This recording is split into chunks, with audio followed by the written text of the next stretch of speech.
Imagine wanting something so bad you find yourself waiting 40 years for the chance to make your dream a reality. And then, after taking all the appropriate steps and precautions, you manage to get within a hair's breadth of achieving your goals, only to have some asshole lock you in a basement and set you on fire. Talk about a gut punch. We open on the endless passage of time, a constant hindrance for the mentally infirm, relegated to passing each new moment as the last. Here, a couple of podcasters are looking to capitalize on the chance to interview Smith Grove's most infamous before he's transferred to a far less accommodating facility. They're escorted back by his caretaker, Dr. Sartain, whose obsessive study of Michael Myers is coming to an end as he's made no progress whatsoever. Michael has never even uttered a single word. They arrive during recess where the patients are graciously chained up outside so they can get a little vitamin D. After 40 years of inactivity, Aaron presumes he has what it takes to get inside as he comes bearing a precious gift. At the mere presence of the artifact, the air bristles with activity, riling up the inmates as Aaron eggs him on, thirsting for a response. We then transition to Haddonfield, as our guerrilla journalists try to build up some B-roll after an unsuccessful provocation. They're pressing forward, hoping to draw out Laurie Strode, who has since become a cagey survivalist loner, offering her a bag in exchange for a conversation. Still reluctant, she does let them in and sits down to talk. Dana tries to build up their credentials, hoping to earn trust and impressing upon her the importance of drawing insight from her travails. But all this fluffing about the importance of her story is little more than an irritant, and diving right into her losing custody of her daughter only pushes things over the line. Aaron goes for broke and reveals that what they really want is a sensationalist Strode-Myers sit-down so the two enemies can try to hash out their differences, Ricky Lake style. In response to this revelation, she shows them the door. After that, we swoop in to meet Laurie's daughter Karen and her granddaughter Allison. Through the conversation, we find that Karen was able to adjust some appointments so that she'd be able to make it to Allison's National Honor Society event that evening, and that she and Ray are excited to meet her boyfriend Cameron. Then Allison hits her mom with a test, asking her if she invited Grandma like she said she would. She confirms that she did, failing the test with a clear lie, but one that she considers necessary in order to protect her precious daughter from her flaky mother. The lie is confirmed by Allison when, in discussing this issue with her friends on the way to school, she reveals that she actually invited her grandmother herself. But in fairness, it's a hard time of year for the family, being permanently haunted by the fateful events that, for everyone else, are now mostly local folklore. As a testament to the prevailing attitude, Dave wonders if it was even that big of a deal. I mean, it was one guy with a knife pulling in a low to moderate body count. We continue to familiarize ourselves with the friend group as Allison makes out with Cameron in the hallway. Then Buddy Oscar joins in, providing unsolicited kisses to his chums. As the day wears on, Laurie seeks to meet up with Allison in her own way. She's come to gift her the podcast money and encourage her to get out there and take life by the tail. But who is she to make such a suggestion? I mean, she's living like a hermit, constantly preparing for a disaster that's never happened, and has proved completely incapable of getting over her past. But Laurie relishes confrontation and admits that she would take on all the hate if it means having a daughter who's tough as nails and ready to take on the world. She then goes back to where everything feels right, at her stronghold with her weapons, which she cares for as if they were her own appendages. Then later that evening, we see the casters working through some of their research, hoping to find a good hook by listening to old tapes from Dr. Loomis. Meanwhile, it's transfer time at the Funny Farm, where a huge batch of loonies get loaded up, including Dr. Sartain. As the one primarily responsible for the most dangerous patient, he wants to oversee the proceedings. But outside, they also have a guardian angel in Laurie Strode, who sees them off with a blood-curdling scream. While back at Chili's, the gang is slamming some appetizers and getting intimately acquainted with Cameron. They high-five over the jalapeno poppers and bottomless margs, as Laurie arrives to check in on the festivities and blow off some steam before formally joining them for dinner. She adds to the conversation by openly sobbing and lamenting her hesitance in killing Michael when given the chance. Allison learns that Karen's hesitance to include Grandma over the years wasn't necessarily unreasonable. She runs off to try to provide whatever comfort she can, but does she even understand? Not at all, we see when Karen takes a minute to flash back and reveal the absurd circumstances of her childhood spent prepping in various ways, right up until CPS came and took her away. Resentful of Laurie's attempt to protect her by training her for the inevitable, she made it her goal to protect Allison by shielding her from the horrors of life. You know, we all have our own ideas about the best way to parent. Who's to say what's best? Back out on the county roads, a father and son discuss the merits of hunting and fishing versus expressing oneself through the art of dance. Before finding a resolution, the pair runs across a busload of wandering psychos. After his dad goes to check it out, Lumpy calls 911. Unfortunately, they really do need some more information, so he's sent to wade into the darkness and try to get a handle on things. He approaches slowly, rifle at the ready, and has the pleasure of poking at his first nearly dead man, who warns him to run. But he carries on and soon runs across Dr. Sartain, who tries to startle him into not shooting, resulting in the opposite outcome. There are so many novel experiences for a young man going down this evening, and if only he had left the keys, he might have been able to share these stories with someone someday. But he won't. Officer Hawkins gets the call and rushes right out there to poke around.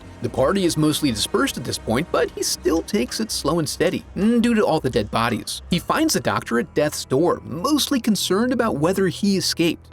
Did who escape? We may never know. The next day, Aaron and Dana take a quick visit to the grave of Judith Myers and instantly erupt into melodramatic narrative, apparently for the sole benefit of the groundskeeper. While at Haddonfield Memorial, Sheriff Barker strolls in to report that most of the patients are accounted for, but none of them are able to relay a comprehensible account of what transpired. The only useful information is Hawkins' recognition that the bus manifest has Michael Myers' name on it. Elsewhere, as our podcast journalists fuel up, we see a familiar shape creeping around and committing violence in the background. Dana takes a little time for herself in the loo when she's alarmed by some heavy footfalls and the sound of stall checks, which is revealed to be a man with no respect for privacy. Out at the shop, Aaron goes to settle up, coming face to face with the violence, cluing him in on the situation in which he finds himself. While back at the stall, Michael attempts to buy his way in with a handful of bloody chiclets, causing Dana to immediately salamander into an adjacent stall where she's granted a few moments by Aaron, who bursts in to confront a now unbounded Michael. He has a crowbar but lacks the necessary blackness in his heart to commit violence. The end result is his face getting turned into mashed potatoes all over the bathroom. When he returns to Dana, she does little to earn her freedom, and so she dies. Then Michael goes out to pop the trunk and reunites face with Mask, the true flesh. Then the news hits Laurie, who immediately begins lockdown and descends into her panic room for phase 1 of preparations. This includes, we come to learn, forcibly entering Karen's home to see if she's remembered her lessons.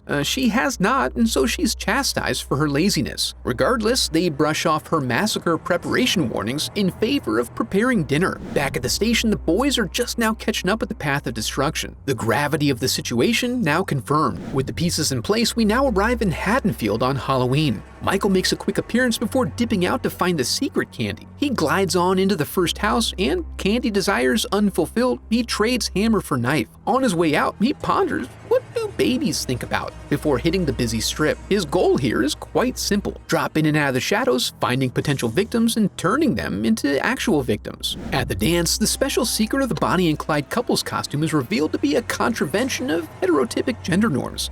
A pretty low-tier rebellious statement for high schoolers these days. They head in where the kids are just bebopping all over the place. Allison takes a quick call from Vicky, who's stuck babysitting, and invites him over to smoke some reefer after the party. Despite her coded language, Julian is savvy, and he knows exactly what the teens are up to, earning him an early bedtime. Back at the gymnasium, Allison returns to find that Cameron couldn't go a full 2 minutes without being the focus of female sexual attraction. He tries to convince Allison that he's really a nice guy, and then, like all nice guys, he doubles down by blaming his behavior on her phone attentiveness in an overly dramatic manner. You gonna get that?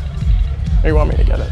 Got her! Out in town, Laurie is cruising the streets listening to a police scanner, while by happenstance, Michael arrives at Julian's home where Vicky is busy cleaning the largest knife possible. Then Dave arrives and shows off his commemorative tattoo, which earns him a dry hump session. So they get right down to business, writhing around on the couch. But Vicky is distracted by a noise. Before David can go check, Julian jumps out to warn them about the bogeyman, an obvious childish lie. Vicky agrees to go check it out. After finding nothing, she puts him back to bed. His final request is to close the closet door, which doesn't seem to want to close. Oh, there's a man in there. He drags her into the room for stabbing, while Dave summons the courage to come to her rescue, taking up the blade only after the screaming is stopped. The call goes out for a domestic disturbance, and they spring into action. Hawkins arrives on scene first and finds the back door open, so he proceeds inward announcing himself but receiving no reply. He goes upstairs and finds a suspicious figure covered by a sheet, which he hopes to be able to pull back without getting stabbed. He's successful as it's Vicky under there. Laurie arrives and takes a more active approach up front. She clears the streets and sees Michael 2 windows down from Hawkins. While her aim is true, the shot does not find its target. Michael then casually strolls out with Hawkins in pursuit, but he's delayed by the discovery of Dave pinned to the wall. Laurie catches up with him and manages to graze his neck, which doesn't faze him. She and Frank then meet up, 2 traumatized old-timers who bore witness to the 1978 massacre. As they sort through the scene, Sheriff Barker arrives with Dr. Sartain, now cognizant and eager to spill the beans. The 2 officers have a dispute about whether he's an asset or a liability, but he did warn them that Michael will kill again, and that's some hot info. Then Laurie chimes in to suggest action, bringing the doctor to his feet as she represents a nut he sure would like to crack. While the rest of the town is on lockdown, we transition to Oscar escorting Allison, the coolest, nicest, prettiest girl in school, who deserves so much better than Cameron. After dropping that hot little nugget, he invites her to take a shortcut with him. Meanwhile, Hawkins and Sartain are cruising the streets with their eyes peeled. Through this conversation, Dr. Sartain gives some indications that he's a real freak who would take great pleasure from diving deep into Michael's mind and swimming around in there,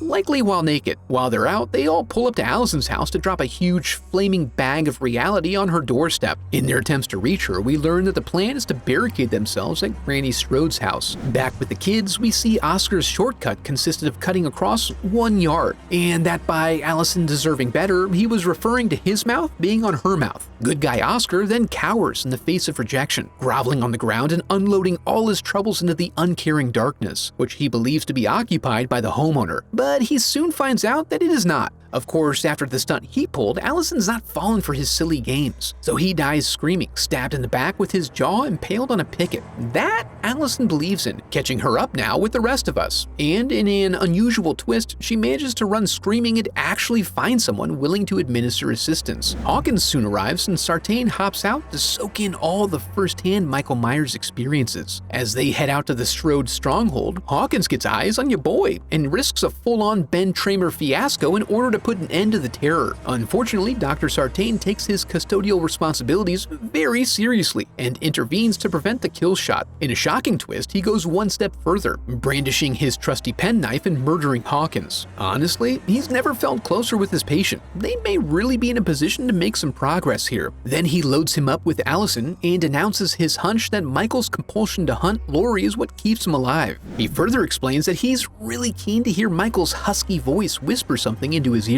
Seeing an opportunity to gain some leverage, Allison claims that Michael spoke to her, and she'll tell him, but only if he lets her out. You know he's got to find out, so he pulls over and tries to compel her to say what she heard. But Michael wakes up and puts an end to that. He drags him out, and after begging for just a single word, he instead performs a single action. Allison also runs off, which all happens just down the road from the Strode house, attracting the attention of the officers keeping guard. They approach cautiously, but find nothing. As the house is prepped, Ray pauses his yo-yoing when he notices the police cruiser parked out front. He goes to see how things are going, but finds the men to be unwell, although that is a subjective assessment. At any rate, Ray will take this experience to the grave, as he is then dragged deep into the murky darkness, firing his gun flaccidly into the dark. Laurie calls out, and then Hunter and Prey tingle with excitement as the big moment approaches. It unfortunately starts with Laurie, after 40 years of preparations, standing next to a window. It very nearly ends here, except she happens to just be built different. She runs down to the panic room to hit the lights as Michael makes his way in. Laurie then ventures up to try and finish what she started.